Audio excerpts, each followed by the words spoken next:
हमारे साथ है हरिंदर ताऊ जी। हरिंदर ताऊ जी जो शंकराचार्य हैं, ज्योतिष पीठ के, वो परमयुक्तेश्वर आनंद जी, उन पर जो है आजकल काफ़ी जो है चर्चा में है। वो उन पे मुकदमे दर्ज करने की बात चल रही है और ये भी आरोप है कि यौन शोषण उन्होंने किया था। और योगी जी भी उन पर आरोप लगा चुके हैं, बीजेपी नेता भी कई आरोप लगा चुके हैं। पूरे मामले को आप किस तरह देखते हैं सर? देखिए, अगर तुम्हारी नीतियों का कोई विरोध करेगा, तुम्हारी जो गलत नीतियां हैं उनको उजागर करेगा, जिन बातों को लेकर के आप सत्ता में आए उनसे आप मुंह मोड़ लेंगे तो आपको बुरा लगेगा। और वही काम अभी मुक्तेश्वर आनंद जी कर रहे हैं। उन्होंने कहा है कि गाय हत्या क्यों हो रही है। जब तुम गाय के सेवक बने हो, गाय के रक्षक बने हो, तो तुम्हारी सरकार में गाय की हत्या क्यों हो रही है? गाय को राष्ट्रमाता का दर्जा दे दीजिए। तुमने कहा कि गंगा साफ होगी, गंगा साफ नहीं हुई है। तुम हिंदू धर्म की बात करते हो और हिंदू धर्म में ही आपस में फूट डाल रहे हो। तो इस तरह की जब बात की और सरकार को लगा कि ये तो हमारी पोल खोल रहा है, तो सरकार जो है उनके पीछे पड़ गई। लेकिन शंकराचार्य जी भी जब मौनी अमावस्या पर इलाहाबाद गए स्नान करने के लिए, तो अपने साथ पूरा दल बल ले गए और वहां उन्होंने जो है पुलिस प्रशासनिक अधिकारियों से परमिशन भी नहीं ली थी उस पूरे गंगा स्नान को लेकर जो बवाल मचा था। देखिए, कब आज तक के रिकॉर्ड में कब किसने परमिशन ली है? कभी कोई साधु संत कभी परमिशन नहीं लेते। साधु संत तो गंगा स्नान करते हैं। और जो ये माघ मेला है, इसको तो बसाया ही शंकराचार्यों ने है। जब ये यहाँ पे पता नहीं किसने, मुगलों का या किसका राज था, तो वो नहाने को मना करते थे। तो जब वहाँ एक शंकराचार्य आए थे, उन्होंने कहा था हम देखते हैं कौन करेंगे, और मुगलों से लड़ाई की थी और इस माघ मेले को बचाया था। तो शंकराचार्यों का तो ये मेला है और इसमें तो सबको स्नान करने का अधिकार। लेकिन शंकराचार्य अकेले गए थे, बाकी 3 शंकराचार्य हैं, वो तो नहीं गए थे इस तरह से अपना देखिए पूरा अपना पालकी वगैरह लेकर के अपने दल बल के साथ। 4 शंकराचार्य मेले में नहीं थे। वो क्यों नहीं गए? ये क्यों गए थे? अरे पुलिस प्रशासन को दिक्कत जो होती। पास के जो इधर के हैं वो इधर थे, और जो और दूसरी तरफ है वहाँ मेले लगते हैं वो वहाँ जाते हैं। और ये थोड़ा ये कि अब आप कहे कि नरेंद्र मोदी इजराइल गए हैं, तो राहुल गांधी क्यों नहीं गए, अखिलेश यादव क्यों नहीं गए, ममता बनर्जी क्यों नहीं गए? ये भी कोई बात है? पालकी वगैरह दे गए थे। पालकी से चलते हैं, जो हमारे शंकराचार्य हैं वो पालकी से चलते हैं। लेकिन बाकी जो धर्मगुरु उन्होंने ये कहा है कि इस अर्धकुंभ में जा सकते हैं या कुंभ में जा सकते हैं पालकी लेकर। लाखों की भीड़ में आप पालकी लेकर कैसे आ सकते हैं? बाकी अन्य लोग भी तो थे वहां पर से, कुंभ में ज्यादा लोग थे या माघ मेले में ज्यादा लोग थे, बताइए आप। लेकिन तब तो प्रशासन लगा हुआ था ना। तो अब फिर अब भी तो प्रशासन लगा हुआ था। रोका किसने उसको? हमारे शंकराचार्य जी को रोका किसने? प्रशासन ने तो रोका। तो आप कैसे कह रहे हो कि प्रशासन जब लगा हुआ था अब नहीं था? लेकिन लॉ एंड ऑर्डर की वजह से, लॉ एंड ऑर्डर, अगर इनके बस की लॉ एंड ऑर्डर मेंटेन रखना नहीं है तो ये मना करें। साधु संत अपने आप लॉ एंड ऑर्डर रखेंगे वहां पे। लेकिन उन्होंने योगी जी पे फिर जो है सीधा सीधा सवाल दाग दिया कि हम आपको सीएम नहीं मानते। उधर योगी जी ने बोल दिया कि हम आपको शंकराचार्य नहीं मानते। तो इसे तो कहते हैं फूट डालो राज करो। बांट दिया ना। जो हिंदू धर्म की बात करते थे, हिंदुओं को एक करने की बात करते थे, और सनातन को बांट दिया। शंकराचार्य बड़ा होता है, मठाधीश बड़ा होता है। इनकी तो शंकराचार्य होने पर भी जो है सवाल उठने लगे हैं, सुप्रीम कोर्ट में मामला चल रहा है। देखिए, वो अलग चीज है कि कहाँ क्या चल रहा है। चारों हिंदुस्तान के अंदर 4 पीठ हैं। 4 में से एक के ये शंकराचार्य हैं, और बाकी जो 3 शंकराचार्य हैं वो तीनों के तीनों शंकराचार्य इसको शंकराचार्य मान चुके हैं। तो फिर किसका ऑर्डर है? लेकिन योगी जी ने मना कर दिया। अच्छा, मैं नहीं मानता। अगर कल को कोई कह दे इस हिंदुस्तान के अंदर जब कोई चुनाव होता है तो बीजेपी को 30-35% वोट मिलते हैं, 30%-35% वाला प्रधानमंत्री बन जाता है और 65% वाले रह जाते हैं, तो अब वे 65% कहें कि हम तो प्रधानमंत्री नहीं मानते, तो क्या होगा? लेकिन योगी जी तो संवैधानिक पद पर हैं। इन्होंने कहा एक चीज होती है, नहीं मानते। एक चीज होती है, वोटों से आप या तो योगी हो हैं, आप अगर धर्म की शपथ लेके आए हो, योग मठाधीश बने हो तो आपने धर्म की शपथ ली है। और जब आप मुख्यमंत्री बने हो तो आपने संविधान की शपथ ली है। दोनों में अंतर होता है। लेकिन जो शंकराचार्य जी हैं, ये अविमुक्तानंद जी, ये धर्म कम राजनीति ज्यादा करते हैं, ऐसे आरोप लग रहे हैं इनके। देखिए, जब धर्म के अंदर राजनीति घुसेगी या राजनीति के अंदर धर्म घुसेगा तब ऐसा होता है। धर्म का काम धर्माचार्यों का होता है और राजनीति का काम राजनीति वालों का होता है। ये धर्म वाले राजनीति में क्यों घुस गए? तो यही तो शंकराचार्य पर लागू होता है कि वो राजनीतिक बात करते हैं। ये तो बात होती है उस पे, योगी पे। योग तो जनता ने चुना है। किसने चुना है? योगी को। तो सीएम बने तो उसको भी धर्माचार्यों ने चुना है।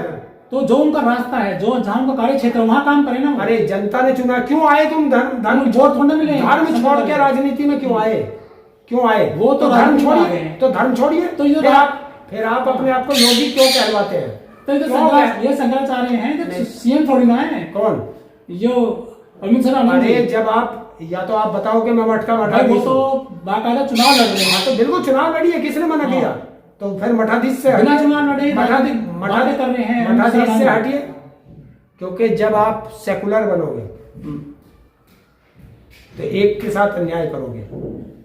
एक तरफ तो आप हिंदुओं की बात करते हो, जब आप शंकराचार्य नहीं भटके, योगी जी भटक गए। लेकिन वो सरकार से टक्कर ले रहे हैं डायरेक्ट। किससे? योगी जी से, योगी सरकार से। वो नहीं, किसी ना सरकार से टक्कर ले रहे हैं, वो किसी सरकार से टक्कर नहीं ले रहे। उन्होंने सरकार को कभी गलत नहीं कहा। एक चीज है, वो अपने धर्म के अनुसार बोलते हैं। वो अपने धर्म के अनुसार वो बोलते हैं। आप भी बोलिए अपने धर्म के अनुसार। लेकिन बाकी अन्य तीन शंकराचार्य, वो उनकी भाषा कभी ऐसी नहीं देखी, आप तो डाक वाली। देखिए, एक चीज होती है, आप जहां आप बैठे हो यहां तू से बात करते हैं। जहां हम बैठे हैं, आप लखनऊ में चले जाइए तो वहां की भाषा में बिल्कुल अंतर आ जाएगा। अगर जो पुराने लखनऊ के शहर में रहने वाले हैं, उनकी भाषा आपको ऐसी लगेगी। तहजीबों का शहर है लखनऊ, तो क्यों ऐसी भाषा का यूज नहीं होता है? फिर ऐसे ही होता है, अलग अलग ये हिंदुस्तान। अब इन पे आरोप लग गए। यहाँ एक कहावत है, ये भारत है, यहाँ कोस कोस पर पानी बदले, 4 कोस पर वाणी, ये बदल जाती है। और जो इनके ऊपर यौन शोषण के जो आरोप लगे हैं, न्यायालय को अधिकार है वो उस पर तुरंत कार्रवाई करे और उस पर जो भी है जल्दी उसका फैसला करे। अगर शंकराचार्य जी यौन शोषण के अपराधी हैं, आरोप है कि इनके आश्रम में वीआईपी आते थे और जो कुकर्म हुए हैं वहां पर ऐसे आरोप लगाए गए हैं। जिस आदमी ने ये आरोप लगाए कि वीआईपी आते थे, उन वीआईपीओ का नाम बताओ, कौन है वीआईपी? उनका नाम क्यों नहीं बताते? कल उसने प्रेस कॉन्फ्रेंस करके ये भी आरोप लगाया कि एक डिप्टी सीएम भी उनके फेवर में है। तो उस डिप्टी सीएम का जब पत्रकारों ने नाम पूछा तो नाम नहीं बताया।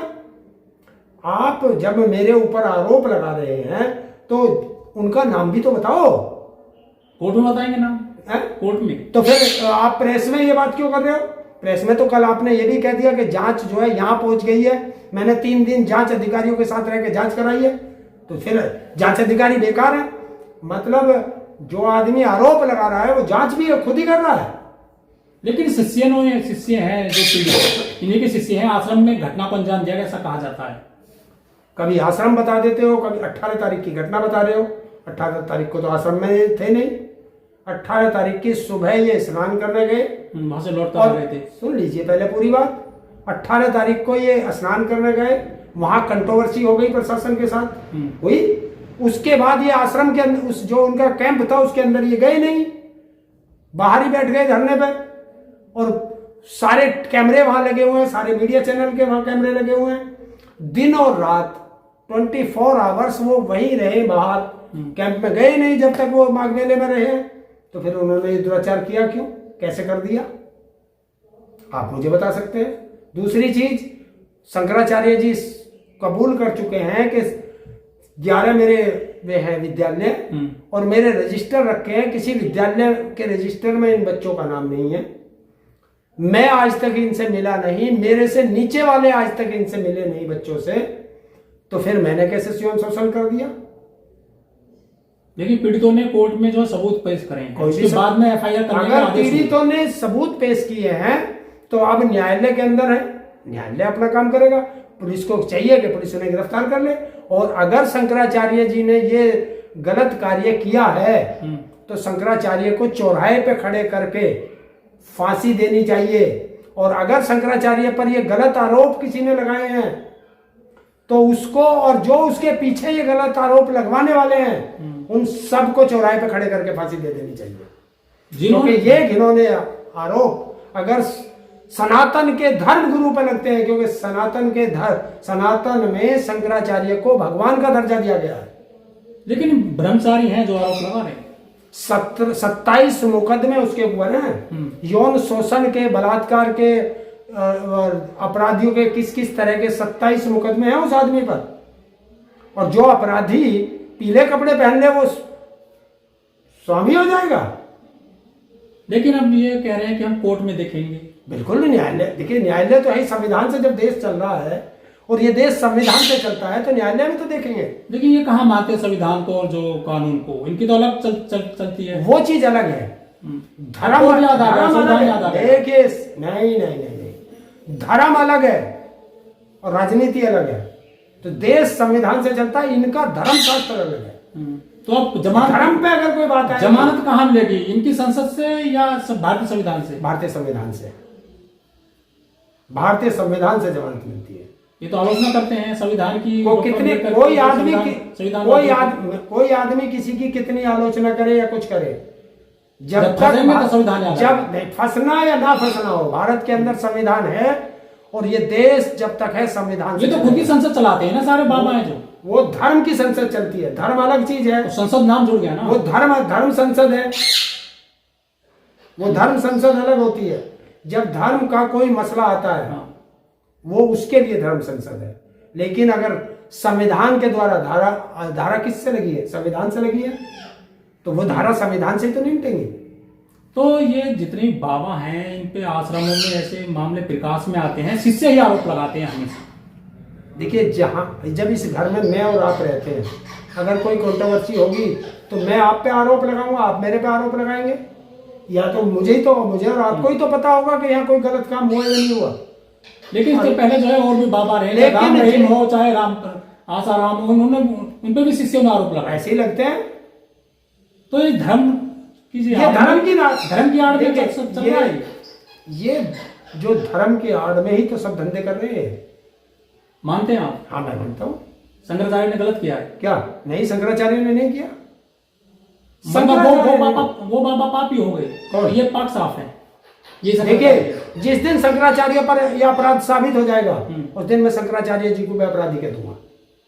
आरोप लगना और सिद्ध होना दोनों में अंतर होता है। लेकिन हरेंद्र जी, ये जो शंकराचार्य हैं अमितानंद जी, ये शुरू से विवादों में रहे हैं। जब समाजवादी पार्टी की सरकार थी उत्तर प्रदेश में 2015 में, इन पर लाठीचार्ज किया गया था। उस समय ये शंकराचार्य नहीं थे। लेकिन शंकराचार्य नहीं थे। हाँ, साधु थे, साधु थे, मैं कल मना कर रहा हूं। तो उनका क्या विवादों का हमेशा नाता रहा? वहां लाठी चल रही थी, जो सब लोग थे वो भाग गए थे, लेकिन ये नहीं भागे। पुलिस प्रशासन ने किया। अखिलेश की सरकार थी, जब उसको पता चला कि उन पे ऐसा, साधुओं पे ऐसा किया गया, अखिलेश ने इनसे माफी मांगी है। यही प्रशासन ये कर लेता, इसने इसको करने में क्या थी? और इनको तो बढ़ चढ़ के माफी मांगनी चाहिए थी कि क्योंकि इस प्रदेश का मुख्यमंत्री वो भी भगवा का वस्त्रधारी है। हिंदू और सनातनियों का बड़ा पद होता है ये शंकराचार्य का जो पद है, काफी मान्यता होती है हिंदू धर्म में, लोगों की आस्था भी होती है इनमें, शंकराचार्यों में। लेकिन इन पर जो ऐसे आरोप लगे हैं, तो क्या सनातन बदनाम हो रहा है ऐसी सब आरोपों से? देखिए, सनातन तो बदनाम नहीं होता, लेकिन कुछ लोग का क्या होता है, मुखौटा उतर जाता है। क्योंकि जब मैं अपराध करके पीले वस्त्र पहन लूंगा, तो मैंने पहले भी कहा, मैं आज भी कह सकता हूं, हर पीली चीज सोना नहीं होता, हर पीले कपड़े पहनने वाला साधु नहीं होता, और हर गंजा चाणक्य नहीं होता। लेकिन जो रामभद्राचार्य हैं, जगत गुरु कहे जाते हैं, देखिए वो भी जो है इनके पीछे पड़ गई हैं। अब मैं यही तो आपसे पूछ रहा हूं कि उसको जगत गुरु किसने बना दिया? 13 जैसे इनको शंकराचार्य बना दिया। नहीं, शंकराचार्यों ने शंकराचार्य बनाया उसे। इन्हें बनाता कौन है? शंकराचार्य- कहाँ शिक्षा होती है इनकी? शंकराचार्य- कहाँ परीक्षा होती है? क्या परीक्षा इनकी उसमें होती होगी कुछ ना कुछ, इनका जो रिजल्ट कहाँ से आउट होता है? तो फिर वो पूरी बात, अगर मैं इतने जानता तो मैं खुद शंकराचार्य नहीं बन जाता। जगत अगर गुरु मैं हैं। इतने- जगत गुरु कैसे बन जाओगे? पूरे जगत के गुरु हो तुम, मतलब 200 कंट्री हैं, पूरी सृष्टि के, 200 पूरी सृष्टि के गुरु हो तुम। तेरे गुरु हैं? पदवी कौन देता है इनको? आपके गुरु हैं? गुरु एक ही होता है। आपके गुरु हैं क्या शंकराचार्य? वो मैं तो इनको रामभद्राचार्य आपके गुरु हैं क्या? ढोंगी। तो ये 420 का मुकदमा था इसके ऊपर। अखिलेश जी के यहाँ रोज जाकर के बैठ जाते थे आप पकड़ने के लिए। तो ये तो तो आप अखिलेश जी ने इसको ब्लाइंड समझ के और बुजुर्ग समझ के इसको माफ कर दिया था। अखिलेश जी ने माफी स्वीकार किया है कि ये मेरी गलती है कि मैंने इसको बुजुर्ग समझ के, ब्लाइंड आदमी समझ के मैंने इसको माफ कर दिया, वरना जेल के अंदर होता। और जब पत्रकारों ने अब इससे सवाल पूछा तो बच के कन्नी काट के निकल गया। तो ये अगर जगत गुरु है, किसने बना दिया इस ढोंगी को जगत गुरु? ये नरेंद्र मोदी का पिट्ठू है शंकराचार्य, ये क्या नाम है, भद्राचार्य। हाँ, लेकिन जो ये हिंदू राष्ट्र बनाने की बात कर रहे हैं, सब हिंदू जो लोग ये हिंदू राष्ट्र बनाने की बात करते हैं वो इस देश की जनता को मूर्ख बनाते हैं। जब आपस में ही ये लड़ रहे हैं तो ये देश हिंदू राष्ट्र बनेगा? ये बनेगा क्या? कहाँ है वे हिंदू राष्ट्र वाले? अरे खुल के आओ ना, या तो उस आरोप लगाने वाले के साथ आओ खड़े होके, या जिस पे आरोप लगे हैं उसके साथ खड़े हो। एक के साथ तो खड़े होगे हैं? और जो बच के भाग जाएगा वो कौन होता है?